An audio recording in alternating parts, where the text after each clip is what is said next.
السلام علیکم ورحمۃ اللہ وبرکاتہ۔ ملا ٹائمز میں خوش آمدید۔ میں ہوں شمس تبریز قاسمی اور میرے ساتھ خصوصی انٹرویو میں بات چیت کے لیے موجود ہیں جناب ضمیر عباس جعفری صاحب۔ آپ مشہور اسلامک اسکالر ہیں اور ایران کے علمی شہر قم میں آپ مقیم ہیں، وہیں آپ رہتے ہیں، انڈیا میں ان دنوں آئے ہوئے ہیں۔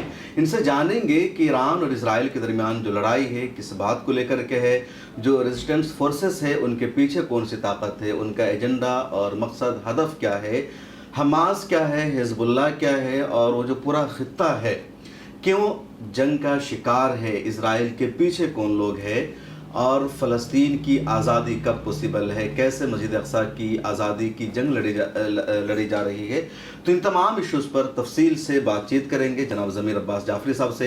خوش آمدید ملت ٹائمز میں ضمیر عباس جعفری صاحب، آپ کا شکریہ کہ آپ ہمارے اسٹوڈیو میں موجود ہیں۔ سب سے پہلے میں آپ سے یہی جاننا چاہوں گا کہ جو پوری لڑائی ہے اور پوری لڑائی کا جو محور اور مقصد ہے فلسطین کی آزادی یا اسرائیل کے وجود کو مٹانا، کیونکہ اسرائیل امریکہ کی ایک چھاؤنی ہے اور فلسطین کی زمین پر قبضہ کر کے بنایا گیا ایک ملک ہے، باضابطہ کوئی ملک وہ ہے ہی نہیں، تو اس کو کس نظریہ سے آپ دیکھتے ہیں؟ بسم اللہ الرحمن الرحیم۔ شکریہ بہت بہت تمام ناظرین کو، السلام علیکم۔ دیکھیں، یہ جو جنگ ہے یہ ایران اور اسرائیل یا فلسطین کی صرف جنگ نہیں ہے، یہ ایک جنگ ہے آئیڈیالوجیکل اور سویلائزیشن کی جنگ ہے۔ اسرائیل ویسٹرن سویلائزیشن کا ایک پروجیکٹ ہے جس کو ویسٹرن سویلائزیشن کو، جو ویسٹرن سویلائزیشن ظلم کو اپنی بنیاد، جس کی بنیاد ظلم ہے، اس نے اسرائیل کو لا کے مسلمانوں کے دل کے اندر بیت المقدس کے اوپر اس نے اسٹیبلش کیا ہے۔ جیسا کہ آپ نے خود ہی کہا کہ 1948 میں فلسطین نام کا ایک ملک تھا، اس ملک کے اوپر اسرائیل نے آ کے قبضہ کیا اور اس کی بنیاد بنائی یہ گئی کہ کیونکہ اسرائیلیوں پر، یہودیوں پہ بہت ظلم ہوا ہے، جبکہ جرمنی نے ظلم کیا یا نازی نے ظلم کیا، تو کوئی بنیاد نہیں بنتی تھی کہ فلسطین کی زمین پر آ کے وہ قبضہ کریں۔ 1948 میں یہ قبضہ ہوتا ہے، اس کے بعد نقبہ ہوتا ہے، نقبہ کے اندر پھر اس کے بعد صابر شتیلہ ہوتا ہے، میسیکرز ہوتے ہیں، مسلمانوں کو مارا جاتا ہے۔ خود اسرائیلی سولجرز کہتے ہیں کہ ہم نے کس طریقے سے، یوٹیوب پہ ویڈیوز ہیں، کس طریقے سے ہم جو ہیں عورتوں کے ریپ کرتے تھے، کس طریقے سے مردوں کو مارتے تھے، کس طریقے سے بچوں کو اٹھا کے ہم تندور میں جلا دیا کرتے تھے، یہ ان کے سولجرز افتخار سے ہنس ہنس کے یوٹیوب پر بولتے ہیں۔ تو 1948 میں مسلمانوں کی سرزمین پر بیت المقدس کے قریب جو ہے ان کو لایا گیا اور ان کو اسٹیبلش کرا گیا، وہی ظلم کی بنیاد کو جو پوری دنیا میں وہ اسٹیبلش کرنا چاہتے تھے، اس کا ایک ایگزامپل تھا اسرائیل۔ اب مسلمانوں نے اس کا جو ریاکشن دیا وہ یہ دیا، کیونکہ مسلمان حکومتیں جو ہیں، کیونکہ خلافت عثمانی ختم ہوئی تھی اور جو علاقائی جو لوگ تھے ان کو وہاں پر جو ہے کنگ بنا دیا گیا تھا، تو ان کا جنرل ریاکشن یہ تھا کہ ان لوگوں کے لیے کوئی بہت اہم موضوع یہ نہیں تھا، اور مسلمان 1948 کے بعد یہ ہارتے رہے۔ اب جو ہیں تقریباً 77% جو ہے فلسطین کے اوپر اسرائیل کا قبضہ ہے، اور صرف 20 یا 22% جو ہے غازہ اس وقت جو ہے وہ مسلمانوں کے پاس اور فلسطینیوں کے پاس ہے۔ تو یہ ایک ظلم کا پروجیکٹ ہے جو ویسٹرن سویلائزیشن نے مسلمانوں کے دل پر آ کے رکھا ہے۔ اب مسلمان کیا کرے جب پوری دنیا کے لیے واضح ہے کہ ظلم ہو رہا ہے، اور جیسا کہ آپ نے مینشن کیا 7 اکتوبر کو ریزسٹنس کا ایک چیپٹر تھا جس کے طوفان الاقصی کے نام سے کہا گیا ہے، اس پہ ہم گفتگو کریں گے۔ مسلمانوں کے سامنے 2 آپشنز تھے کہ جب آپ کے سامنے ایک ایسا ملک ہے جس کے اندر ہیجمنی ہے، جس کے اندر دوسروں کی پراپرٹیز کو، دوسروں کی تیل کو، دوسروں کی جو ریسورسز ہیں اس کو غارت کرنا چاہتا ہے اور اس پر قبضہ کرنا چاہتا ہے، اور مسلمانوں کو عزت سے نکال کر ذلت کی زندگی عطا کرنا چاہتا ہے، مسلمانوں کو کہنا چاہتا ہے تم ذلیل ہو، تم کچھ کر نہیں سکتے، تم ہمارے صرف غلام ہو۔ مثال کے طور پر ٹرمپ آ کے کہتا ہے کہ یہ بن سلمان جو ہیں وہ ہمارے لیے ایسے ہیں جیسے کہ گائے ہیں، ہم ان سے صرف دودھ لینا چاہتے ہیں۔ یعنی مسلمانوں کو اس نظریے سے دیکھا جاتا ہے کہ مسلمان صرف ہمارے لیے ریسورسز سپلائی کرنے والی ایک مشین ہے۔ اور مسلمانوں کے سامنے اب 2 آپشن ہیں۔ ایک آپشن یہ ہے کہ ہم یہیں پر ریزسٹنس کو سمجھنا ہے کہ جب آپ کے سامنے ٹوٹل ان کا کنٹرول ہے، اس کے مقابلے پہ آپ کیا کرتے ہیں؟ دو راستے ہیں، ایک تسلیم ہونے کا راستہ ہے، ایک دوسرا قیام کا راستہ ہے، جس کو آئیڈیالوجیکل فریم ورک میں ہم لوگ جائیں گے تو قرآن کہتا ہے کہ فاستقم کما امرتا، یعنی تم کو استقامت دکھانی ہے، اور اللہ جب تم استقامت دکھاؤ گے تو خدا تمہاری مدد کرے گا۔ تو یہ ایک آئیڈیالوجیکلی قرآنی کانسیپٹ ہے کہ مسلمانوں کو اپنے پیروں پہ کھڑا ہونا چاہیے، استقامت دکھانا چاہیے۔ پھر آگے جا کے خدا کہتا ہے ان تنصر اللہ ینصرکم، تم اگر اللہ کی مدد کرو گے اللہ تمہاری مدد کرے گا۔ دوسری جگہ خدا کہتا ہے کہ جب تم اللہ کی مدد کرو گے تو اللہ تمہیں غالب قرار دے گا۔ تو یہ آئیڈیالوجیکل ایک فریم ورک ہے کہ سالوں سال مسلمانوں کی زمینوں پر امریکہ نے آ کے استعمال کیا، اپنے ایئر بیسز بنائے، مسلمانوں کے آئل کو، مسلمانوں کے ریسورسز کو وہ استعمال کر رہے ہیں۔ ریزسٹنس کا ایک نظریہ ہے کہ اب ہم یہ ذلت کے راستے کو قبول نہیں کریں گے، ہم استقامت دکھائیں گے، ہم ریزسٹنس دکھائیں گے، جس کو مزاحمتی قبول نہیں کریں گے، ان کی غلامی میں نہیں رہنا ہے بلکہ اسیری کے دور سے نکلنا ہے، اپنی حاکمیت لانی ہے۔ جی ابھی جو موجودہ سچویشن ہے اس پر ذرا سا ہم رکتے ہیں، ذرا سا ماضی کی طرف لوٹتے ہیں۔ یہ جو پورا خطہ ہے، جی عراق، شام، لبنان اور مصر کا، تو ایک زمانے میں اسلام کی آمد سے پہلے یہاں جن کی حکومت تھی وہ کرسچن تھی، رومن امپائر کا پورا علاقہ تھا۔ ایران یا فارس الگ تھا جہاں فارس کی اپنی حکومت تھی، اور ایک زمانہ تھا جب رومن امپائر ایک طرف سپر پاور، ایک طرف فارس سپر پاور یا ایران سپر پاور، جس طرح روس اور امریکہ آج کے دور میں ہے۔ تو کیا آج کے دور میں جب فلسطین پر قبضہ کر کے اسرائیل امریکہ نے بنا دیا، عراق میں امریکی ایئر بیس ہے، شام میں امریکی ایئر بیس ہے، اور جتنے سارے ممالک ہیں ان سب پر امریکہ کا اچھا خاصا کنٹرول ہے، تو کیا شام میں نہیں ہے لیکن دوسری کنٹریز میں شام میں روس کا ایئر بیس ہے، روس کا ہے، جی اچھا خاصا سرود و سوخ ہے، کہیں نہ کہیں خانہ جنگی کا شکار ہے۔ تو کیا اس کا تعلق ماضی سے ہے؟ ویسٹ کو جو اپنے آپ کو تو کہتے ہیں کہ ہمارا مذہب سے کچھ لینا دینا نہیں، جی، لیکن اپنی اس رومن امپائر کی زمینوں کو، اس مملکت کو واپس لینا چاہتے ہیں، اور اس کے لیے ساری جد و جہد ہے۔ دیکھیں ویسٹ جو بنا ہوا ہے نا، ویسٹ کی بنیاد جو ہے وہ یہ ہے کہ استحصال کرنا ہے، یعنی ایک گلوبل ولیج کا جو آئیڈیا دیا گیا ہے اس کے اندر یہ ہے کہ پوری دنیا کے بادشاہ ہم ہیں اور پوری دنیا کے ریسورسز ہمارے ہیں۔ اگر دنیا کے ریسورسز اگر ہمارے پاس نہیں پہنچتے تو ہم ان کنٹریز پر قبضہ کریں گے، جیسا آیت اللہ خامنہ نے بھی ریسنٹلی کہا، کبھی ڈیموکریسی کے نام پر کریں گے تو کبھی کسی سے مسکرا کے ملیں گے، پھر ان کی حکومتوں کو غارت ان کے ریسورسز کو استعمال کریں گے، کبھی ان سے جنگ کر کے کریں گے، کبھی لیڈرز ریپلیس کر کے کریں گے۔ تو ویسٹرن آئیڈیالوجی کا بیس یہ ہے کہ ہم دنیا کے بادشاہ ہیں اور تمام ریسورسز پر ہمارا حق ہے، اور جو ہمیں حق اختیار نہیں دے گا، اب اس کے لیے یہ ان کا بیس ہے، کیپٹلزم کا بیس ہے، آئیڈیالوجیکل جو دنیا کے اندر اس وقت ہیں، جو بڑا نظریہ اقتصاد میں کیپٹلزم کا ان کا نظریہ ہے، اور جس کو ان لوگوں نے ڈیموکریسی اور لبرل ڈیموکریسی کے نام سے پوری دنیا میں اسٹیبلش کرنے کی کوشش کی گئی ہے، جن کی بنیادیں ان لوگوں نے فریڈم کی بنیاد پر رکھی تھی کہ ہم ایک ایسے سماج بنانا چاہتے ہیں جو آزاد ہے۔ اب آزادی جب پولیٹیکل فریم ورک میں آتی ہے تو ان لوگوں نے کہا ڈیموکریسی ہونی چاہیے، پھر آزادی جب بزنس میں آتی ہے، اقتصاد میں آتی ہے تو ان لوگوں نے کہا کہ ہمارے یہاں کیپٹلزم ہونا چاہیے، فردی طور پر آتی ہے تو کہتے ہیں لبرٹی اور ہیومن رائٹ، پھر اس کے بعد ہیومن رائٹ۔ تو ان لوگوں نے جو اپنا پورا ایک نظام بنایا ہے، ایک سسٹم بنایا ہے، جس سسٹم کے تحت پوری دنیا کو یہ کنٹرول کرنا چاہتے ہیں، اور یہ پوری دنیا کے اندر نیچرلی مسلمانوں کے پاس دو چیزیں ہیں، ایک اسٹریٹجک پوزیشن ہے پوری دنیا کے لیے، ایسٹ اور ویسٹ کو جیسے یہ دیکھتے ہیں، اس کے بیچ میں مسلمان ہیں، پوری دنیا کے آئل جہاں سے پاس ہوتے ہیں، واٹر روٹس جو ہیں وہ مسلمانوں کے پاس ہیں، مسلمانوں کے پاس پوری دنیا کا سینٹرل ایریا ہے، مسلمان اسٹریٹجکلی لوکیٹڈ ہیں۔ تو مسلمان کیونکہ اسٹریٹجک پوزیشن پر ہیں، مسلمانوں کے پاس ہر لحاظ سے اسٹریٹجک چیزیں ہیں، چاہے وہ ریسورسز ہوں، چاہے وہ پوزیشن ہو، چاہے وہ پاپولیشن ہو، ہر جگہ مسلمان جو قوت و قدرت ہے مسلمانوں کے اندر۔ تو اب یہ مسلمان کیونکہ قوت و قدرت ہیں، اب انہیں کیسے استحصال کیا جائے؟ تو ان کے پروجیکٹ میں یہ ہے کہ مسلمانوں کو کیسے استحصال کیا جائے؟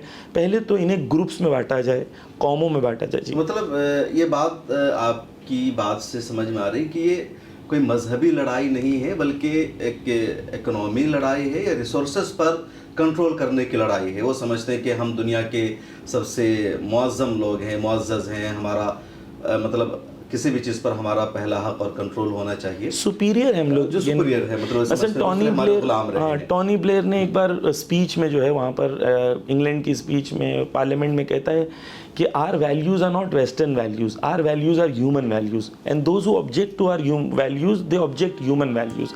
یعنی انہوں نے اپنے لیے خود کو ہی انسانیت کا محور بنا دیا ہے. جو ان جیسا ہے وہ ہیومن رائٹس کو فالو کرتا ہے, جو ان جیسا نہیں ہے وہ ہیومن رائٹس کو فالو نہیں کرتا ہے. یعنی ایک ایسا ہیجمینک تھاٹ ہے ان کا کہ ہم ہی ہم ہیں. انہوں نے اپنا ایک نظام بنا رکھا ہے. وہ ایک کسی کا قتل کرنے کو وہ سمجھتے ہیں کہ انصاف ہے, کسی کے قتل کرنے کو کہتے ہیں کہ ہیومن رائٹس ہے, کہیں پر ہیومن رائٹس کا وائلیشن ہے. کہیں پر ایک لڑکی کی موت ہو جاتی ہے تو اس کو لگتا ہے کہ ہیومن رائٹس کا وائلیشن ہے. فلسطین میں ہزاروں بے گناہوں بچوں, لڑکیوں اور عورتوں کا قتل ہو گیا تو ان کے لیے وہ ایک انتقام ہے یا دفاع ہے. تو ان کا ایک نظریہ ہے کہ جنہوں نے بنا دیا اس پر دنیا کو عمل کرنا ہے. موجودہ صورتحال میں جیسا کہ آپ کہہ رہے ہیں کہ مڈل ایسٹ میں آئل ہے, قدرت نے کئی سارے خزانے رکھے ہیں, اس پر وہ کنٹرول کرنا چاہتے ہیں اور اس کے لیے انہوں نے اپنی ایک چھاونی بنائی ہے. جگہ جگہ وہ کنٹرول کر رہے ہیں, حکومتوں کو ختم کیا ہے. افغانستان پر انہوں نے حکومت کی, عراق ابھی ان کے قبضے میں رہا, لیبیا کو انہوں نے تباہ و برباد کیا. تو وہاں کے جو لوگ ہیں, وہاں کی جو عوام ہیں, ان کے من میں کیا ہے؟ وہاں کی حکومتیں کا امریکہ کی, ویسٹ کی اس پالیسی کو سمجھ رہی ہے؟ دیکھیں, جو مسلم گورنمنٹس ہیں اور مسلم عوام ہیں ان میں بہت فاصلہ ہے نا.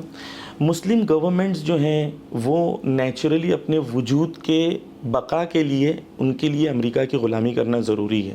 یعنی وہ اگر آج ہی مثلا تمام مسلم ممالک میں یہ اعلان کر دیا جائے کہ آپ جو ہیں امریکن ایئر بیسز رکھنا چاہتے ہیں یا نہیں رکھنا چاہتے, اس پہ ریفرینڈم کریں, تو نیچرلی 99% مسلمان کہیں گے ہم نہیں رکھنا چاہتے. تو مسلمان عوام جو ہیں شدت سے امریکہ کی اس ہیجمنی کے مخالفت میں ہیں اور وہ اسلامی نظریے کو قبول کرتے ہیں کہ جو اسلامی نظریے میں استقامت ہے, خود کے پیروں پہ کھڑا رہنا ہے, اللہ کی ذات پہ بھروسہ کرنا ہے اور ایک ایسا نظام اور ایک ایسا سسٹم بنانا ہے جو مسلمانوں کو عزت دے اور مسلمانوں کو خود مختاری اور خود اپنے پیروں پہ کھڑے رہنے کی صلاحیت کو دے. تو جتنی مسلم گورنمنٹس اس وقت ہیں مڈل ایسٹ میں, آیت اللہ خامنہئی نے اپنے جمعہ کے خطبے میں بھی ان سے کہا کہ تمہیں ضرورت ہے کہ تم کس چیز کے لیے تم ان کے پاس جا رہے ہو, ویسٹ کے پاس, تمہارے پاس کیا نہیں ہے, تم کیوں ان کے سامنے غلامی کے سامنے تسلیم کر رہے ہو. تو یہ جو عوام ہیں وہ ڈیفینیٹلی یہ جو ریزسٹنس کی فورسز ہیں, چاہے دیکھیں نا الگ الگ جگہ پہ اس وقت ریزسٹنس کی فورسز ہیں. کہیں پر مثلا حوثی ہے, آپ دیکھیں حوثی جو ہے یمن میں, یہ لوگ کون ہیں؟ یہ لوگ وہ ہیں بہت غریب, بہت کمزور قسم کے لوگ مانے جاتے تھے, لیکن ان لوگوں نے ریزسٹنس کے ساتھ کھڑے رہے. اس وقت اسرائیل سے مقابلہ کرنے میں اور ریڈ سی کے اوپر کنٹرول کرنے میں اور فلسطین کو سپورٹ کرنے میں سب سے بڑے جو پلیئرس ہیں اس میں سے حوثی ثابت ہوئے. بالکل, اور انہوں نے امریکہ, یو کے, اسرائیل سبھی کی نیند حرام کی ہے. جی, تو یہ لیکن ان کی بنیاد کیا ہے؟ یہی بنیاد ہے کہ ہم ایک امت ہے, کان الناس امتاً واحدہ, خدا نے قرآن میں کہا ہے کہ ہم ایک امت ہیں اور پوری امت مسلمہ مل کر ایک محاذ بنائے. جو محاذ کس بنیاد پہ بنے؟ مزاحمی تحریک یعنی ریزسٹنس فورسز کے عنوان پر, اور مسلمان قوموں کے اندر یہ بیلیف دی جائے کہ ہم کر سکتے ہیں مقابلہ, اور یہ انہوں نے کر کے بتایا. جو ابھی فی الحال ہو رہا ہے وہ دنیا کے اندر وہ بہت واضح طور پر یہ ہے کہ اسرائیل کمپلیٹ اپنی شکست کے نزدیک ہے. آپ دیکھیں 2000 سے پہلے کبھی تصور نہیں کیا جا سکتا تھا کہ حیفا پہ یا ٹیل اویو پہ کوئی راکٹ گرے گا. آج حیفا اور ٹیل اویو پہ راکٹ گرنا ایک بہت نارمل سی چیز ہے. آج 10 گرے, کل 20 گرے, آج 15 گرے. یعنی اسرائیل تباہی ہو رہی ہے, ان کی بلڈنگوں کو آگ لگ رہے ہیں, موت بھی ہوئی ہے. جی, تو یہ اسرائیل کی ویکنیس اس وقت جو ہے, اسرائیل اکنامکلی بہت ضعیف ہو گیا, کیونکہ بہت سارے لوگوں کے ذہنوں میں سوال ہے کہ یہ جو اسرائیل جنگ جیت رہا ہے کیونکہ اسرائیل نے اتنے لوگوں کو مار دیا, اسرائیل نے سید حسن نصر اللہ کو مار دیا, شہید اسماعیل ہنیہ کو مار دیا اور دیگر ان کے بڑے بڑے لیڈرز کو مار دیا ہے, تو اسرائیل جیت رہا ہے. نہیں, اسرائیل جیت نہیں رہا ہے. اسرائیل جو ہے یہ جو کر رہا ہے وہ بوکھلاہٹ میں ہے. اسرائیل کے پاس اس وقت کوئی آپشن نہیں ہے. دیکھیں اسرائیل نے کیا کلیم کیا تھا نا جنگ شروع ہوتے ٹائم, جی اس نے کلیم کیا تھا کہ ہم ہاسٹیجز کو واپس لے لیں گے. لائے ہاسٹیجز کو نہیں. پورے ہو گئے. 1 سال کے بعد یہ کلیم کرتے تھے کہ ہمارے پاس دنیا کی بہترین ٹیکنالوجی ہے, ہمارا موساد ہے اور ہماری اسپائی ٹیکنالوجی ہے اور پوری دنیا کو ویپنز بھیجتے ہیں اسپائی ٹیکنالوجی کے. لیکن 1 سال کے بعد بھی جو حماس کے لیڈرز ہیں وہ بھی زندہ ہیں, اور حماس جو ہے 7 اکتوبر کو حماس نے راکٹ پھینکا ہے, اور جو القسام بریگیڈ نے اسرائیل کے اندر کافی ڈیپ وہ راکٹ گیا تھا. کچھ لوگوں نے کلیم کیا کہ ٹیل اویو تک گیا تھا. تو نہ ہی انہوں نے اپنے ہاسٹیجز کو آزاد کر پائے, اور جو دوسرا کلیم تھا کہ ہم تمام ٹنلز کو نابود کر دیں گے. تمام ٹنلز ویسے کے ویسے موجود ہیں. اس کا پروف کیا ہے؟ کیونکہ راکٹس ابھی تک اسرائیل کے اندر غازہ سے جا رہی ہیں. خود اسرائیلی جنرلز ہیں, انہوں نے کہا تھا کہ انہوں نے خود کہا ہے کہ اسرائیل جو ہے وہ یہ جنگ وار سے نہیں جیت سکتا ہے. تو غازہ کی پٹی میں بے پناہ ظلم کرنے کے بعد اسرائیل نے صرف یہ کیا کہ دنیا کے اندر جتنی آبادیاں ہیں ان آبادیوں میں سب سے منفور ترین کوئی اگر حکومت ہے وہ اس وقت اسرائیل ہے. اور یہ ہمارے لیے کلیئر ہے کہ مثلا نیتن یاہو جب یونائٹڈ نیشن میں اسپیچ دینے جاتا ہے تو اکثر دنیا کی عوام اٹھ کے, اکثر دنیا کے جو نمائندے سارے اٹھ کے چلے گئے. اس کا مطلب کیا ہے کہ پوری دنیا اس وقت ریزسٹنس کے ساتھ ہے, پوری دنیا اس وقت فلسطین کی عوام کے ساتھ. دیکھا جائے کہ پچھلے 1 سال میں جنگی میدان میں بھی اسرائیل کو شکست کا سامنا کرنا پڑا ہے. اسرائیل کمزور ہوا ہے. پہلے جو اس کا ایک دبدبہ تھا, ایک فرضی پروپیگنڈا تھا کہ اسرائیل کی جو موساد ہے دنیا کی سب سے بڑی ایجنسی ہے انٹیلیجنس, یا اس کے پاس ہتھیار ٹیکنالوجی ہے, وہ تو کھوکھلا ثابت ہو گیا.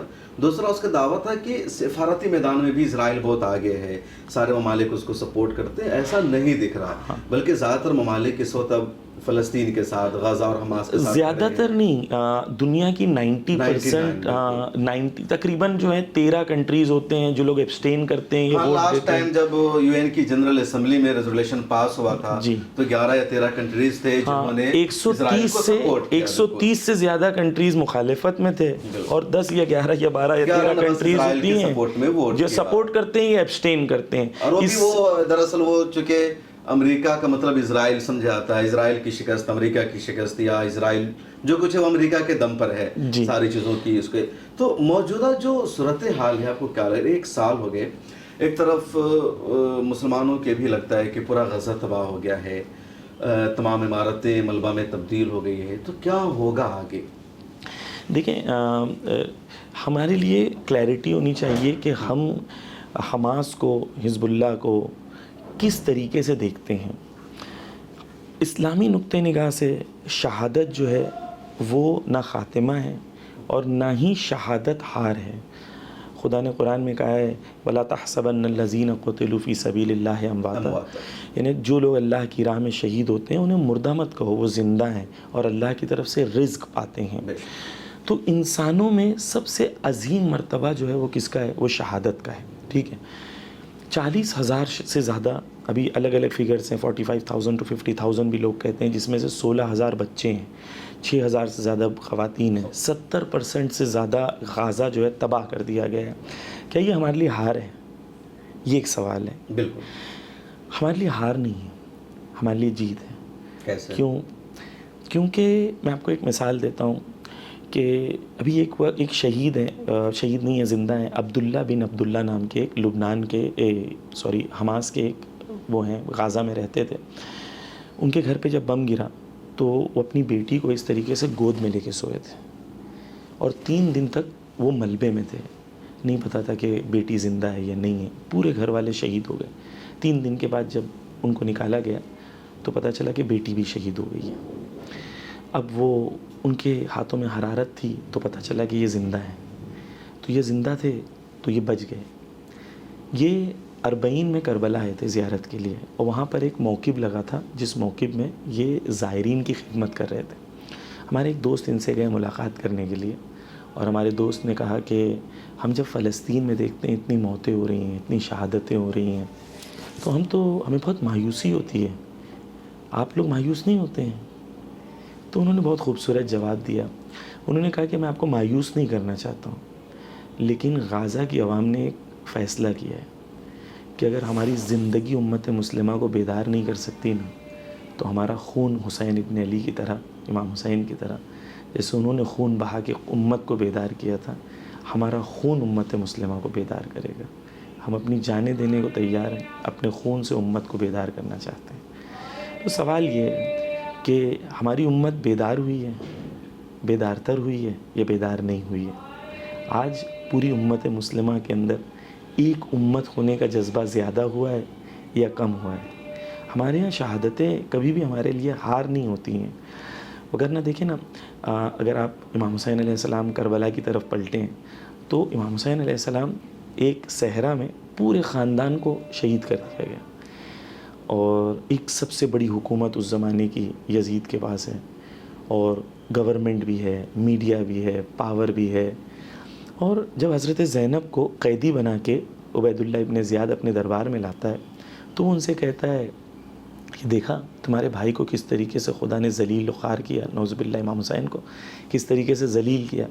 تو حضرت زینب نے ایک جملہ کہا تھا ما رأیت الا جمیلا، ہم نے کربلا میں خدا کے جمال کے سوا کچھ نہیں دیکھا.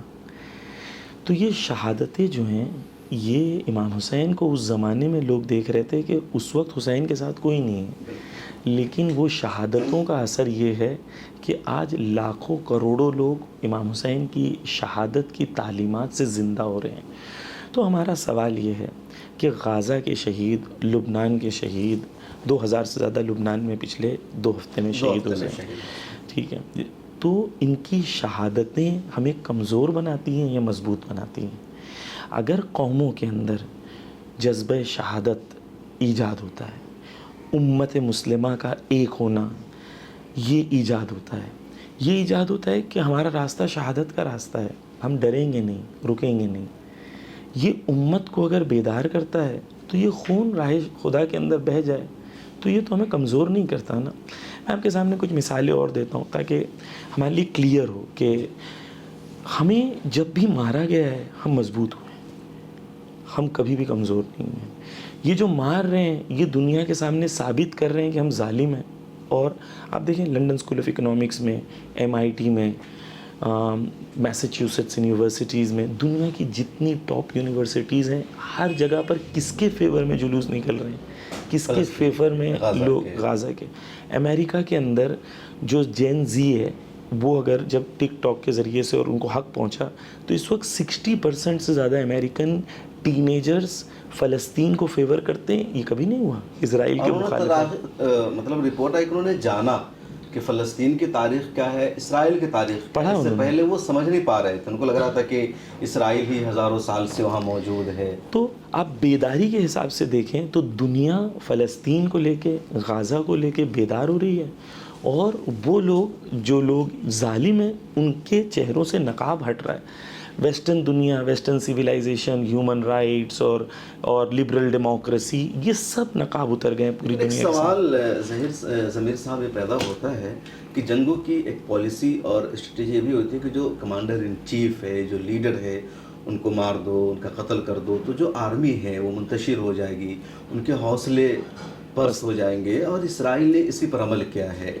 تہران میں شیخ اسماعیل ہانیہ کو انہوں نے شہید کیا، حسن نصر اللہ صاحب کو انہوں نے شہید کیا. اور تو کیا اس کا جو ریسٹرنٹ فورسز ہے، حماس، حزب اللہ، اس پر کچھ اثر پڑے گا؟ اسرائیل کو اپنے اس ہدف میں کامیابی ملے گی؟ ہاں دیکھیں، بہت اچھا سوال ہے، بہت امپورٹنٹ ہے اس بات کو سمجھنا کہ ہم وہ قوم ہیں جو لیڈرز سے نہیں بنتے ہیں، ہم آئیڈیالوجی سے بنتے ہیں. فکر لیڈر بناتا ہے. جب تک آئیڈیالوجی آپ کے پاس باقی ہے وہ لیڈرز بنتے رہیں گے. یعنی ایران میں امام خمینی نے انقلاب لایا تو 2500 سالہ حکومت وہاں پر تھی، انہوں نے اللہ کی ذات پہ بھروسہ کیا اور انقلاب لایا. ہزاروں شہید ہوئے لیکن فائنلی وہاں پر انقلاب آیا ہے نا. میں آپ کو مثالیں دوں تاکہ ہسٹوریکلی آپ کو ہمارے لیے کلیئر ہو جائے کہ جب بھی شہادتیں ہوتی ہیں تو ہم مضبوط ہوتے ہیں، ہم کمزور نہیں ہوتے ہیں. لیکن جب ہم تسلیم کر جاتے ہیں ظالم کے سامنے تو ہمیشہ ہم کمزور ہوتے ہیں، کمزور، کیونکہ ہماری آئیڈیالوجی ضعیف ہو جاتی ہے. تو یہاں پر یہ امپورٹنٹ ہے. 1979 میں ایران میں انقلاب آیا.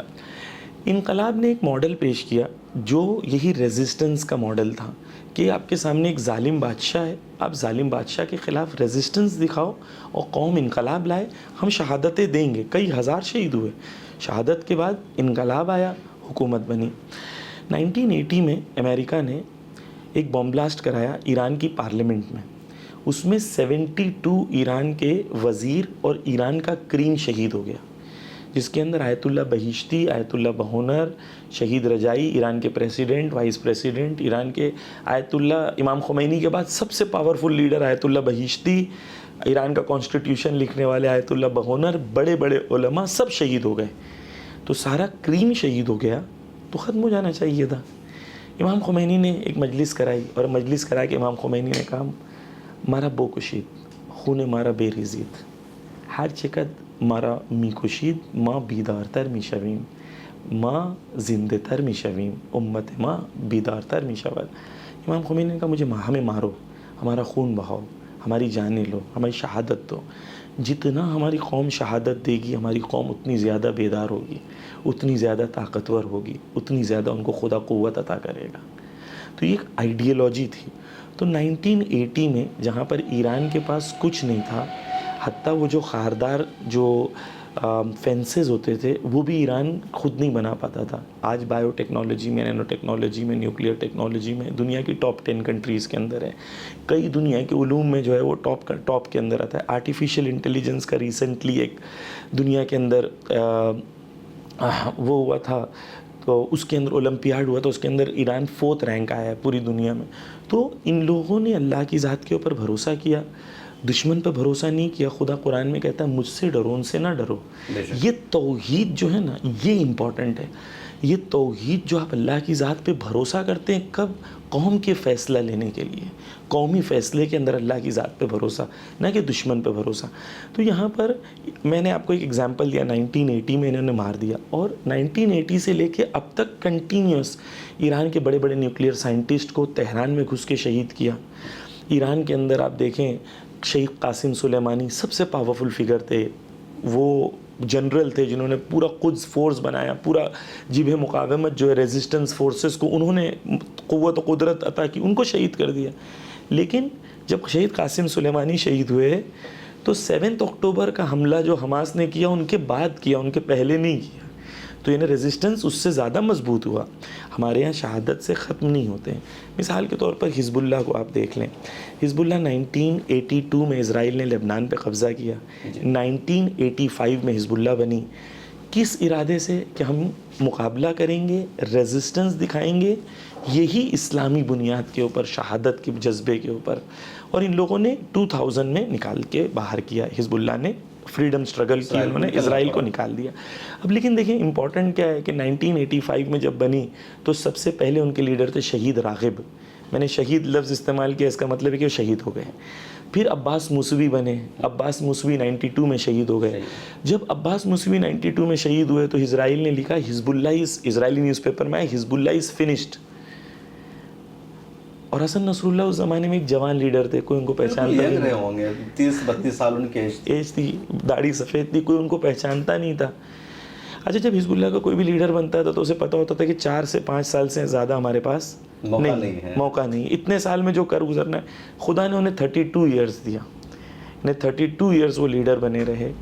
تو وہ زمانے میں جب عباس موسوی تھے شہید ہوئے نا, اس زمانے میں 1 سال میرے خیال میں صرف رہے وہ, ہاں بہت کم عرصے رہے. تو بہت یہ کم پیریڈ میں حزب اللہ عباس موسوی شہید ہو گئے. پھر حزب اللہ حسن نصر اللہ آئے. تو حسن نصر اللہ کے آنے کے بعد اور شہادتوں کے بعد ہم کمزور ہوئے یا طاقتور ہوئے؟ ہم طاقتور ہوئے. عباس اسماعیل ہنیہ شہید ہوئے, ایک مقاومت کے لیڈر تھے. لیکن ہماری قوم لیڈر سے نہیں بنتی ہے, ہمارے یہاں آئیڈیالوجی ہے, اسلامی بنیاد ہے, کربلا ہے, امام حسین ہے, شہادت کا جذبہ ہے, قرآن ہے. یہ آئیڈیالوجی ہماری لیڈرز دیتی ہے. جب تک ہم اس آئیڈیالوجی سے بنے ہوئے ہیں, ریزسٹنس کی آئیڈیالوجی قرآن سے لے رہے ہیں, خدا کے دین سے لے رہے ہیں, اور اپنی ذات کے اوپر بھروسہ کر رہے ہیں, اللہ کی ذات کے اوپر بھروسہ کر رہے ہیں, تب تک ہمارے لیڈرز آتے رہیں گے. ہمیں ذرہ برابر ڈرنے کی ضرورت نہیں ہے, مایوس ہونے کی ضرورت نہیں ہے, کیونکہ شہادتیں نہ ہمیں کبھی ختم کرتی ہیں نہ کبھی.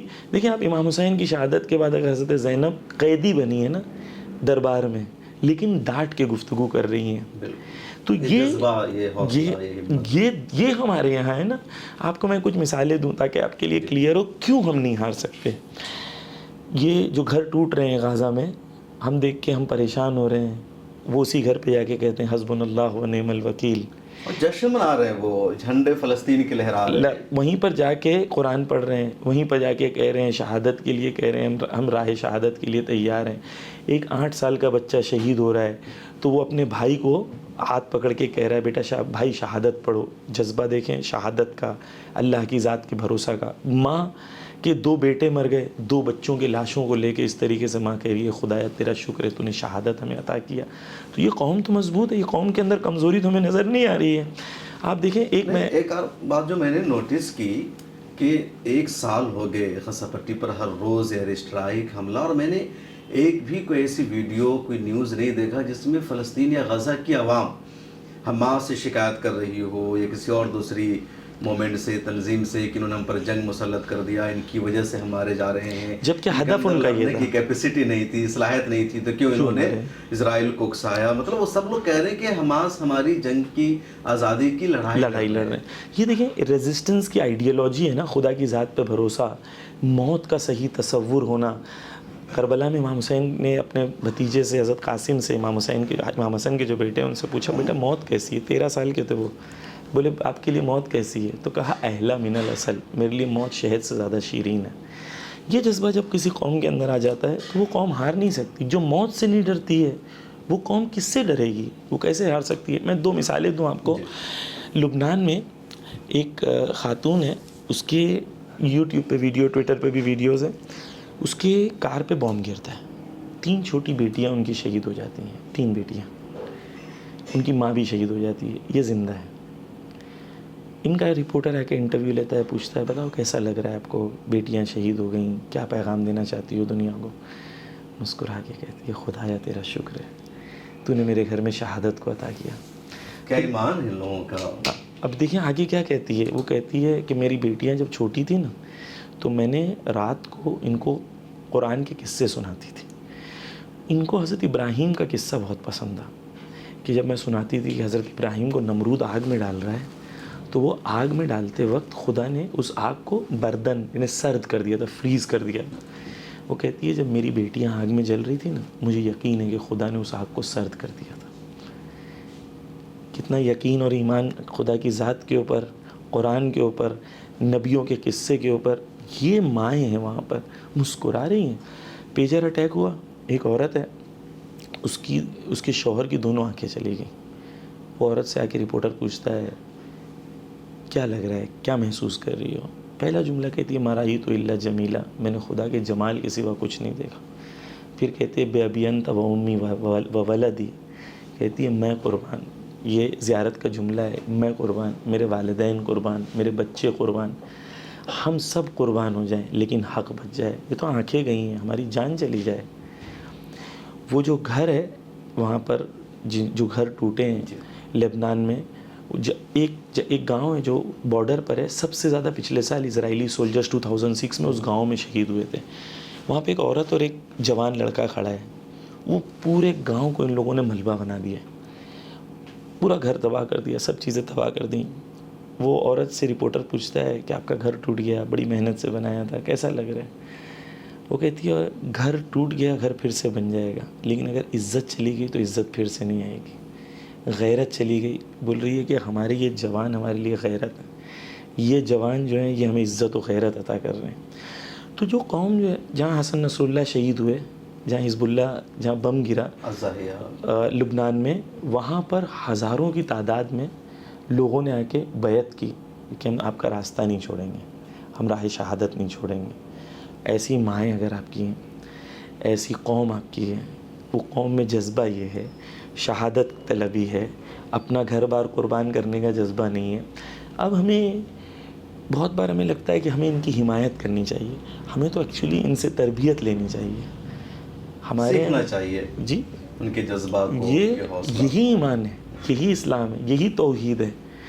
دیکھیں اب یہ سال حج ہوئی، لاکھوں لوگ، ملینز لوگ آئے حج کرنے کے لیے. وہی حج جہاں پر آپ کو حج کیا ہے؟ حج میں خدا تمہیں کہہ رہا ہے مقام ابراہیم کے پیچھے نماز پڑھو. یعنی کیا؟ یعنی تم سیرت ابراہیم پہ چلنے کا عہد کرو. سیرت ابراہیم ہے کہ نمرود کا مقابلہ کرو، ہے نا. وہی قوم جو حج کرنے جا رہی ہے، اسی زمانے میں فلسطین میں روز خبریں آ رہی ہیں کہ آج 200 مر گئے، آج 300 شہید ہو گئے، آج گھر ٹوٹ گئے. لیکن یہ امت مسلمہ کا لب نہیں کھل رہا ہے.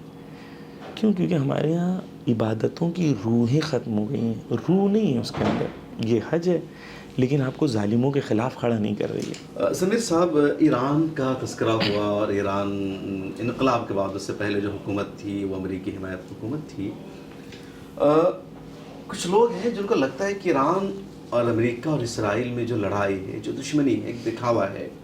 کیونکہ اس پورے مومنٹ میں، اس پوری جدوجہد میں نقصان لبنان کا ہو رہا ہے، حزب اللہ کا ہو رہا ہے، فلسطین کا ہو رہا ہے. اسرائیل کا کوئی نقصان نہیں ہو رہا ہے. اسرائیل نے اسرائیل پر حملہ کیا تو اسرائیل کا کوئی نقصان نہیں ہوا، کسی کی موت نہیں ہوئی. یہ کیسا میزائل حملہ تھا؟ تو لگتا ہے لوگوں کو کہ ایران اور اسرائیل کا آپس میں سمجھوتا ہے کہ ہم تم پر اس طرح اٹیک کریں گے، تم اسے روک لینا، تم ہمارے یہاں حملہ نہیں کرنا. اور پس رہے ہیں یا ٹارگٹ پر ہیں، نشانے پر ہیں فلسطین کے لوگ، لیبنان کے لوگ. دیکھیں، ایک کلیئرٹی بہت اچھی یہ ہے کہ ہمارے لیے جو بھی انفارمیشن آتی ہے، خدا کیا کہتا ہے قرآن میں کہ جب آپ کے پاس جو بھی انفارمیشن آئے تو آپ تحقیق کرو کہ کون دے رہا ہے. کہیں وہ لوگ تو نہیں دے رہے ہیں جو آپ کو گمراہ کرنا چاہتے ہیں. تو ہر انفارمیشن کا سورس ہونا بہت امپورٹنٹ ہے. تو پہلی چیز یہ ہے کہ یہ انفارمیشن ہمیں دے کون رہا ہے. یا وہ نیوز چینلز دے رہے ہیں جو مسلمانوں میں تفرقہ کرنا چاہتے ہیں، یا وہ نیوز چینلز دے رہے ہیں جو مسلمانوں کو متحد کرنا چاہتے ہیں. تو پہلی چیز یہ انفارمیشن کے لیے. دوسری چیز یہ حماس کے لیے اور حزب اللہ کے لیے اور تمام ریزسٹنس کی فورسز کے لیے ایک انسلٹ ہے کہ ان کو کہا جائے کہ تم کسی کی پراکسی ہو. نہیں، وہ خود کے لیے ایک ریزسٹنس فورس ہیں جن کا مقصد اپنے خطے کو، اپنے ملک کو بیرونی طاقتوں سے آزاد کرنا ہے. جب 7 اکتوبر کا حملہ ہوا تو سید حسن نصر اللہ نے کہا کہ سید حسن کہ ہمیں نہیں پتہ تھا 7 اکتوبر کو کیا ہونے والا ہے. وہ ایک انڈیپینڈنٹ فیصلہ تھا حماس کا، اور ہم پوری طریقے سے اس فیصلے کو سپورٹ کرتے ہیں. یعنی وہ جو ویسٹرن تھاٹ میں تصور ہے پراکسی کا، اسلامی نقطہ نگاہ میں وہ تصور پراکسی کا نہیں ہے. اسلامی نقطہ نگاہ میں یہ بھی ریزسٹنس فورس ہے، یہ بھی ریزسٹنس فورس ہے، یہ بھی ریزسٹنس فورس ہے، اور سب ایک مقصد کے تحت کہ ہمیں اپنی زمینوں کو آزاد کرنا ہے، اس تحت لڑائی کر رہے ہیں. جہاں تک یہ الزام لگایا گیا کہ ایران جو ہے وہ اسرائیل کو حملہ کرتا ہے، تو سب سے پہلے یہ کہ اپنے لیڈرز کتنے شہید ہوئے ایران کے. شہید قاسم سلیمانی ایران کے بڑے لیڈر تھے. حسن نصر اللہ کے ساتھ جو شہادتیں ہوئیں اس کے اندر ایران کے 4 ٹاپ کمانڈرز شہید ہوئے.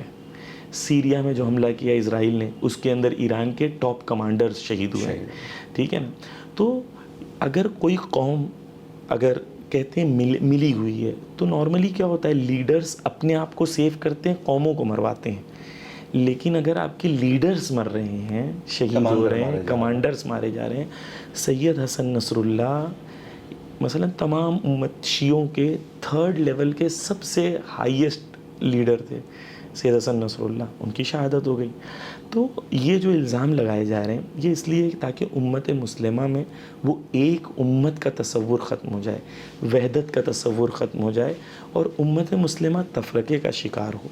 ایک اور آخری چیز جو اسی سے آپ نے جو آخری پوائنٹ آپ نے کہا کہ جب ایران نے حملہ کیا تو ایران نے لوگوں کو نہیں مارا، تو IRGC جو ان کی ملٹری ہے اس نے ٹویٹ کیا تھا. ہاں، تو انہوں نے ٹویٹ کر کے کہا کہ مرے نہیں کیونکہ مارا نہیں. یہ ان کا ایک لائن کا ٹویٹ تھا کہ ایران نے جب حملہ کیا تو ایران نے دنیا کے سامنے، ایران جو ہے ایک کنٹری ہے، اور وہ کنٹری جو ہے اس کی تاریخ ایک ہے جس تاریخ میں اس نے کبھی بھی مظلوموں پر حملہ نہیں کیا. اسرائیل میں اور مسلم ممالک میں فرق یہ ہے کہ حزب اللہ جب حملہ کرتا ہے تو ملٹری سائٹس پہ حملہ کرتا ہے. اسرائیل جب پلٹ کے حملہ کرتا ہے تو انسانوں پہ حملہ کرتا ہے، مظلوموں کا قتل کرتا ہے. دونوں میں فرق ہے. ہمارے یہاں اخلاق جو ہے رسول اللہ نے جو تعلیم دی ہے کہ آپ مظلوم کو نہیں مار سکتے، تو ہم جنگ بھی کرتے ہیں تو اخلاق سے باہر آ کے جنگ نہیں کرتے ہیں. تو ہمارے یہاں دین ہے.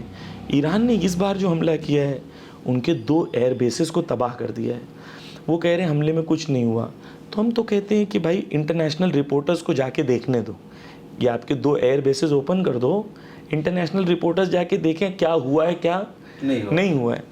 کلیئر ہے کہ ان کے 2 ایئر بیسز تباہ ہو گئے ہیں. پہلے انہوں نے کہا کہ ہم 8 گھنٹے میں حملہ کریں گے، 18 گھنٹے میں، 48 گھنٹے میں. اب روز نیوز آتی ہے کہ ہم 48 گھنٹے میں کریں گے، 72 گھنٹے میں کریں گے. 8 دن گزر گئے، ابھی تک ان کی پلاننگ نہیں ہوئی. ہاں کیوں؟ کیونکہ ان کے لیے کلیئر ہے کہ وہ ایران کا مقابلہ تمام اینالسٹ، ملٹری اسٹریٹجسٹ یہ کہتے ہیں کہ اسرائیل میں قوت نہیں ہے کہ وہ ایران کا مقابلہ کر سکے. اسرائیل میں حتیٰ قوت نہیں ہے لبنان کا مقابلہ کر سکے. کیونکہ دیکھیں غازہ کو سپورٹ کرنا، غازہ کے تمام لیڈرز نے کیا کہا کہ ہمیں ایران نے سپورٹ کیا ہے. حتیٰ ملٹری سپورٹ جو ہمیں ایران نے دیا ہے اس کے علاوہ ہمیں کسی نے نہیں دیا.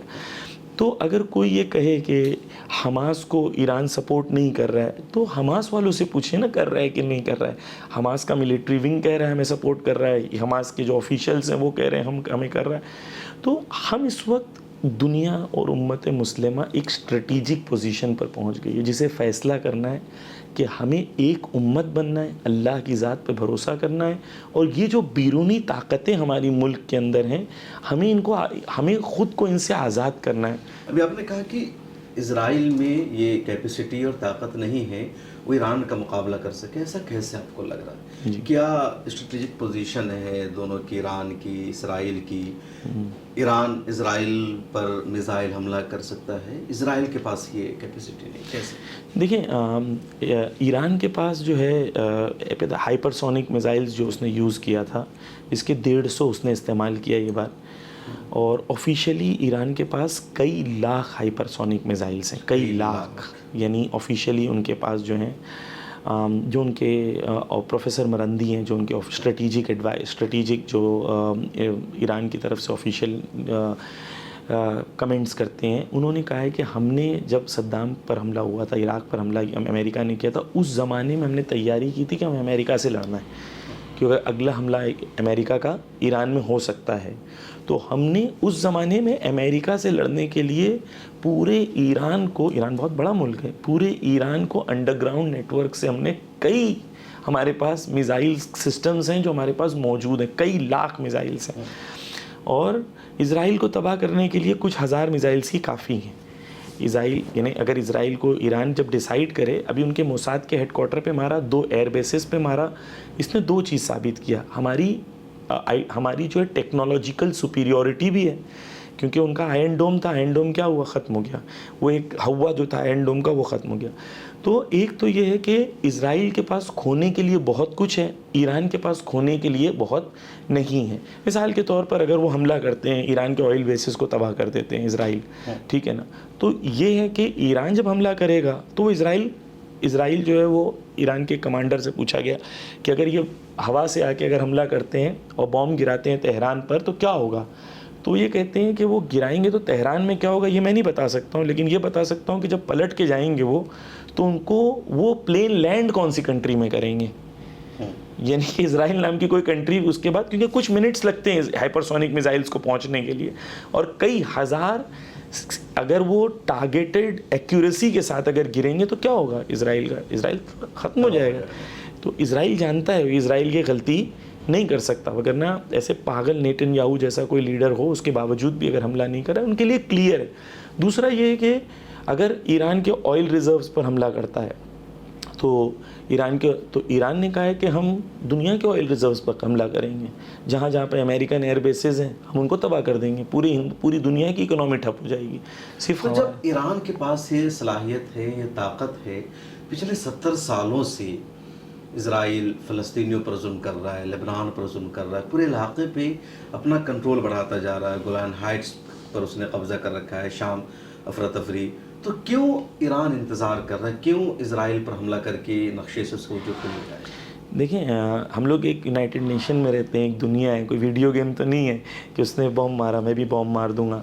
تو آپ یونائٹڈ نیشن میں رہتے ہیں، آپ سوچیں جب ایران میں جو ایران کی قربانی ہے، جب میں ایران گیا تھا 13 سال پہلے وہاں پڑھنے کے لیے، تو میں $1 دیتا تھا تو مجھے 1000 تومان ملتا تھا، ٹھیک ہے.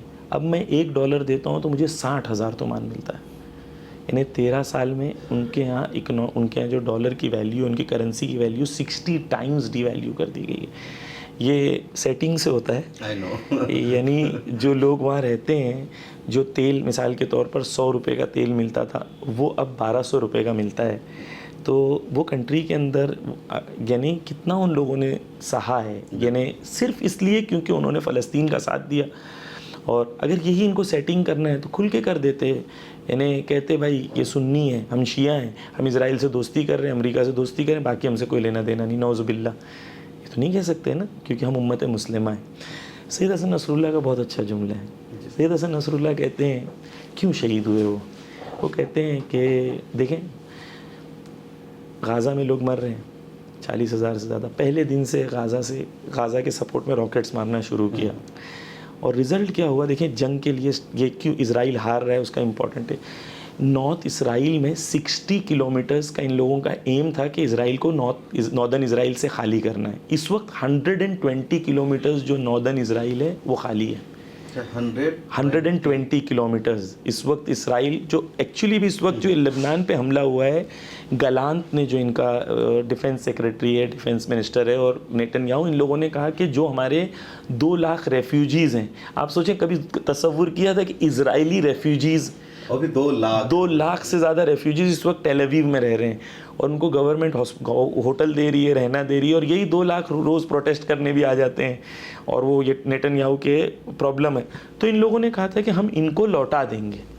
اگر حزب اللہ ہارا ہے حسن نصر اللہ کی شہادت کے بعد، ان لوگوں نے یہ 2 لاکھ کو لوٹا دیا تو یہ جیت گئے، اگر نہیں لوٹا پائے تو یہ ہار گئے. حزب اللہ نے صاف طور پہ کہا ہے یہ جو علاقے خالی ہو گئے ہیں یہ دوبارہ آباد نہیں ہوں گے، ہم آباد ہونے نہیں دیں گے. کون جیت رہا ہے؟ آپ دیکھیں ان کے لوگ ریفیوجیز میں ہیں، ٹھیک ہے، ہمارے لوگ شہید ہو رہے ہیں، لیکن 2 نظریے ہیں نا دنیا کو جینے کے، ایک مادی نظریہ، ایک الہی نظریہ. ہم قربانی دیتے ہیں تو ہم قربانی سے ہارتے نہیں ہیں، وہ قربانی نہیں دے پاتے ہیں. تو یہ جو ایران کے بارے میں جو یہ پروپیگنڈا کیا جاتا ہے، ایران کا حوثی کو کھڑا کرنا یا حوثی کو سپورٹ کرنا، یہ آئیڈیالوجیکل ہے، قرآنی بنیاد کے مطابق ہے کہ ہر امت اپنے پیر پہ کھڑے ہو، اپنے آپ خود تیار ہو.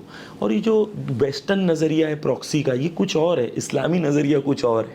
اسلامی نظریہ یہ ہے کہ آپ میرے بھائی ہیں، میں مدد کروں کہ آپ اپنے پیر پہ کھڑے ہوں. دیکھیں ایک سی مثال دے دوں، آپ اس کے بعد معذرت کنٹینیو کریے گا.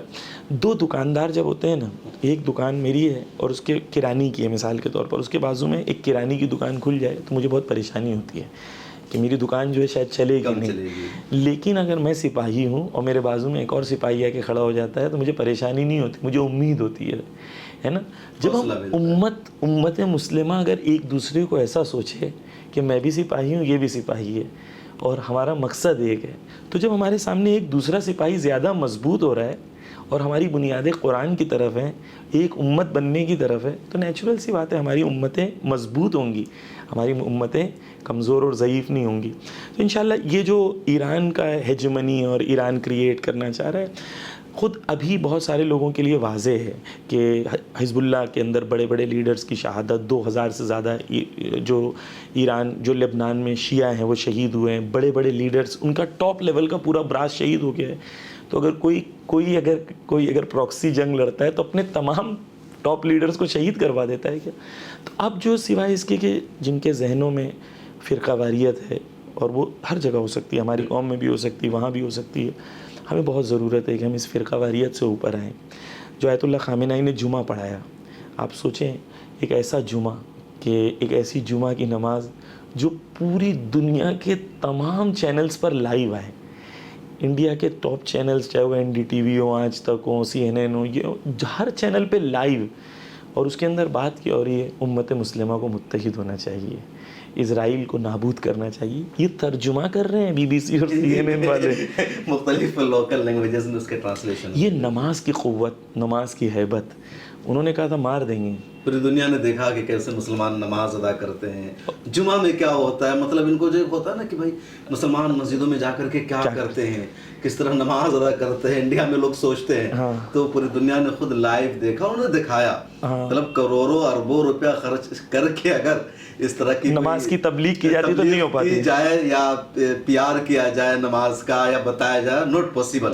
ایک موقع تھا پوری دنیا نے دیکھ لیا کہ اسلام میں نماز کیا ہے، جمعہ کیا ہے، اور سکون اور اطمینان، خطبہ جمعہ کیا ہے، خطبہ جمعہ اور سکون اور اطمینان کی عبادت ہوتی ہے، سکون اطمینان. واقعی وہ امیزنگ تھا، چونکہ پوری دنیا نے ایک خبر چلائی کہ حزب اللہ کے وہ حسن نصر اللہ کی شہادت کے بعد وہ چھپ گئے ہیں، ان کو محفوظ سیکورٹی زون میں رکھا گیا ہے. جی تو وہ باہر نکلے کہ دیکھو میں ڈرا نہیں ہوں، خوف زدہ نہیں ہوں، بلکہ لاکھوں کروڑوں کے مجمع میں ہوں، اور کوئی بلٹ پروف گاڑی شیشہ یہ نہیں. تو ایک اچھا میسج تھا اوپن ایئر میں. ایک چیز جو میں کمپلیٹ کرنا چاہ رہا تھا کہ سید حسن نصر اللہ نے امام حسین کا ایک خطبے کا کوٹیشن کیا تھا. یہ بہت بنیادی چیز ہے. حسن نصر اللہ سے جب پوچھا گیا کہ بھائی کیوں آپ جو ہیں فلسطین مر رہے ہیں، غازہ مر رہے ہیں، کیوں تم آپ لبنانیوں کو پھنسا رہے ہیں اس کے اندر، تو حسن نصر اللہ نے کہا کہ شہید نے کہا کہ اگر آج حضرت ابراہیم ہوتے، حضرت موسیٰ ہوتے، حضرت عیسیٰ ہوتے، یا ہمارے رسول کریم ہوتے، حضرت محمد صلی اللہ علیہ وآلہ وسلم ہوتے، اور وہ دیکھتے کہ 40,000 50,000 لوگ مر گئے، 11,000 بچے مر گئے، وہ کیا کہتے مجھے کیا کرنا ہے، مجھے کوئی لینا دینا نہیں ہے. کیونکہ خدا نے قرآن میں جو نبی کا کانسیپٹ پیش کیا ہے، 2 آیتیں بہت واضح ہیں. ایک آیت میں اس کو کمپلیٹ کروں گا حسن نصر اللہ کے. ایک یہ کہ خدا قرآن میں کہتا ہے بسم اللہ الرحمن الرحیم لقد ارسلنا رسلنا بالبینات وانزلنا معهم الکتاب والمیزان لیقوم الناس بالقسط. خدا قرآن میں کہتا ہے کہ میں نے رسولوں کو بھیجا، ان کے ساتھ کھلی ہوئی دلیلوں کو بھیجا، ان کے ساتھ میزان بھیجا حق و باطل کے درمیان فیصلہ کرنے کے لیے. پھر کیوں بھیجا؟ خدا کہتا ہے لیقوم الناس بالقسط، تاکہ انسان قیام کریں عدل و انصاف کے لیے. اب یہ جسٹس اورینٹیشن نبی کے بھیجنے کا سوشیو پولیٹیکل ایک کمپلیٹ پرسپیکٹیو ہے. دوسری آیت میں خدا قرآن میں کہتا ہے کہ میں نے ہر زمین پر نبی کو مبعوث کیا ہے. وہاں پر خدا کہتا ہے 2 ایجنڈا ہے نبی کے، ایک ان اعبد اللہ و اجتناب الطاغوت. خدا کہتا ہے نبی کے 2 ایجنڈا ہیں، ایک اللہ کی عبادت کی طرف بلانا، اور دوسرا طاغوت سے مقابلے کے لیے کھڑا کرنا، ظالموں سے مقابلے کے لیے کھڑا کرنا. تو یہ پرسپیکٹیو اگر نبوت کا ہمارے لیے کلیئر ہے تو نیچرل سی بات ہے کہ نبی اگر ہوتے اور ایسے لوگ مظلوم مر رہے ہوتے تو نبی کیا کرتے؟ نبی قیام کرتے یا نبی خاموش رہتے؟ حسن نصر اللہ نے کہا ہم نبی کی سیرت پہ چلتے ہوئے ہم خاموش نہیں رہ سکتے ہمارے بھائی کو مرتے ہوئے دیکھتے ہوئے. پھر انہوں نے ایک حدیث کہی، میں آخری چیز کہ انہوں نے کہا کہ جو امام حسین کے لیے جب یزید نے امام حسین کو بیعت کے لیے بلایا تھا، تو امام حسین کو مدینہ میں جو گورنر تھا وہ بلاتا ہے اپنے پاس، اور گورنر بلا کے کہتا ہے کہ تم بیعت کر لو یا تو میں تمہیں شہید کر دوں گا. تو امام حسین نے وہاں پر ایک جملہ کہا تھا جو عرب دنیا میں نعرہ اور ابھی بھی پورے عرب دنیا میں نعرہ کے عنوان پہ سے نعرے لگاتے ہیں لوگ. امام حسین نے کہا تھا قد رقزنی بین اثنتین بین السل و ذلہ و ہیہات من الذلہ. امام حسین نے کہا میرے سامنے ان لوگوں نے، ظالموں نے 2 راستے چھوڑے ہیں. ایک ذلت کا راستہ ہے جس میں ظالم کے سامنے تسلیم ہو جاؤں، دوسرا عزت کا راستہ ہے کہ میں شہید ہو جاؤں. میں نے ذلت کے راستے کو قبول نہیں کرنا ہے. ہاتھ من الذلہ، ذلت ہم سے کوسوں دور ہے. تمام حسن نصر اللہ نے کہا تمام عرب بادشاہوں کے پاس بھی یہ 2 راستے تھے. ایک عزت کا راستہ ہے کہ سر کو صرف خدا کے سامنے جھکائیں، اور جب خدا کے سامنے سر جھک جاتا ہے تو کسی ظالم کے سامنے سر نہیں جھک سکتا. یہ آئیڈیالوجیکل بات ہے، یہ کربلا ہے، یہ توحید ہے. اور دوسرا راستہ یہ ہے کہ جب خدا کا خوف انسان کے اندر نہیں ہوتا، اللہ سبحانہ و تعالیٰ کا خوف دل میں نہیں ہوتا ہے، تو رزلٹ یہ ہوتا ہے کہ انسان پھر ہر چھوٹے چھوٹے پاور سے جھکنے لگتا ہے. تو یہ آئیڈیالوجیکل بیس ہے ریزسٹنس کا. بہت اچھی بات آپ نے بتائی. حسن نصر اللہ صاحب کی جب یہ شہادت ہوئی تو کس طرح ہوئی؟ الگ الگ رپورٹ ہے. آپ چونکہ ایران میں رہتے ہیں، لبنان صاحب کے رابطے ہیں، تو کیا ایک میں واقعہ بھی سناتا ہوں آپ کو، بہت ہی انٹرسٹنگ ہے. ایک شہید حسن نصر اللہ کی جب شہادت ہوئی تو بنکر کے اندر تھے وہ، اور اکثر رپورٹس یہ بتا رہی ہیں کہ ان کا جسم سالم تھا، اور ابھی کل میں نے ایک ویڈیو دیکھا تھا, آپ کے ساتھ شیئر بھی کر دوں گا, جہاں پر ایک وہ ریسکیو ورکر ہے, وہ انٹرویو دے رہے ہیں اور وہ بتا رہے ہیں کہ جب میں گیا تو میں نے ان کو کس حالت میں دیکھا. تو ان کی باڈی پوری سالم تھی, اور گیسز کی وجہ سے اور اس کی ہاں, اور وہ پوائزن جو تھا, پوائزنس گیسز جو تھے, وہ 85 ٹن جو ہے بام مارا گیا.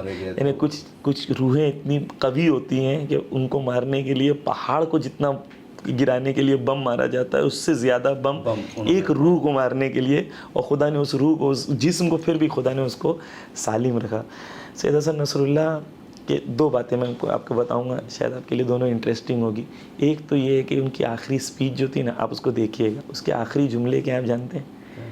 ان کا آخری جملہ ہے کہ پھر ملیں گے شہداء کے خون کے ساتھ. ان کو پتہ تھا میری شہادت ہونے والی ہے, یعنی ان کا آخری جملہ, آپ وہ اسپیچ دیکھیے گا, شہداء کے خون کے ساتھ, یہ خود وہ اعلان کر رہے ہیں. جب حسن نصر اللہ کی شہادت ہوئی تو ریسکیو ورکرز میں سے ایک کا نام تھا آلہ.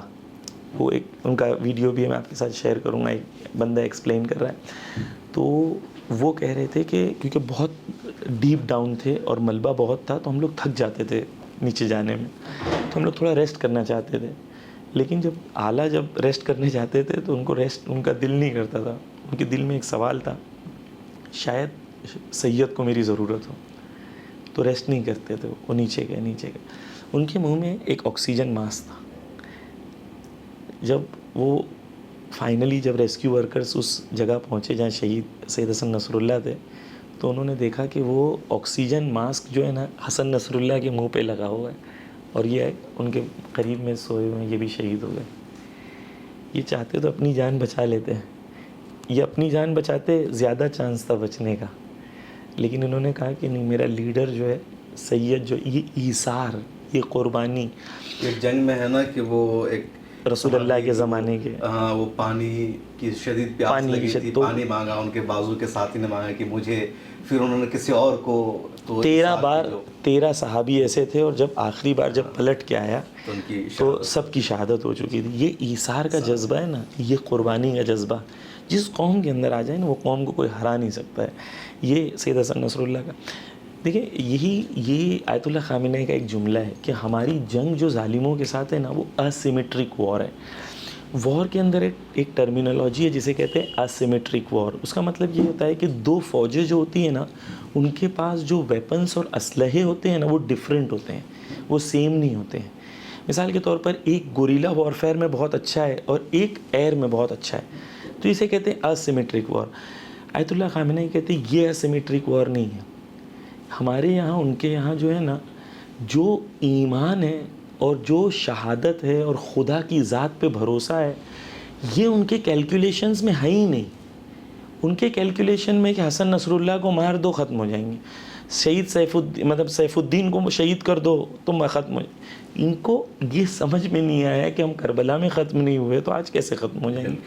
تو 2 الگ آئیڈیالوجیز ہیں, ایک مارنے والی اور ایک, تو یہ اسیمیٹرک وار ہے. ہمارے یہاں ایمان ہے اللہ کی ذات کے اوپر, اور ہم جو ہندوستان میں مومنین ہیں, ان کے لیے بھی ویلیو سسٹم یہی ہے, اللہ کی ذات پہ بھروسہ کرنا. اسلام بھی وہی کہتا ہے کہ ہمارے لیے آئیڈیل کیا ہے, اللہ کے رسول, ان کی سیرت, قرآن کریم, صحابہ کرام, خلفائے راشدین سارے. کیونکہ اسلام قیامت تک کے لیے, اسلام کے پاس سماجی, اخلاقی, سیاسی, ہر طرح کی آئیڈیالوجی ہے. آخری سوال ضمیر صاحب, یہ جو پوری جنگ چل رہی ہے, 1 سال ہو گئے, اس کا انجام آپ کو کیا نظر آیا؟ دیکھیں, NDTV پہ مجھے پوچھا تھا تو میں نے کہا تھا, یہ جواب دیا تھا کہ اس میں اسرائیل کی نابودی ہے, ٹھیک ہے نا, اور اسرائیل کی نابودی ہمارے لیے کلیئر ہے. ایک تو اسرائیل جو ہے خود اکنامکلی بہت ضعیف ہو گیا ہے. اسرائیل جب تک امریکہ کے بلینز آف ڈالرز کا اس کو سپورٹ نہیں ہوگا تو اسرائیل کھڑا نہیں ہو سکتا. 17 بلین ڈالر اس کو ایڈ ملے 1 سال میں. جی, تو یعنی ایک قوم جو ہے جو ایکچولی اسرائیل فقیر قوم ہے نا, یعنی حقیقت میں وہ دوسروں سے بھیک مانگ کے اپنے وجود کو کھڑا کرتا ہے اور اپنے آپ کو طاقتور بتاتا ہے. تم تو فقیر قوم ہے, تمہارے سے کیا لڑائی ہے, تم سے لڑائی تم. ایک تو یہ. دوسری چیز یہ ہے کہ اسرائیل جو ہے اس نے جتنا تباہی مچایا ہے پوری دنیا کے اندر, جتنا نفرت اس وقت اسرائیل کی, اتنی نفرت آپ سوچیں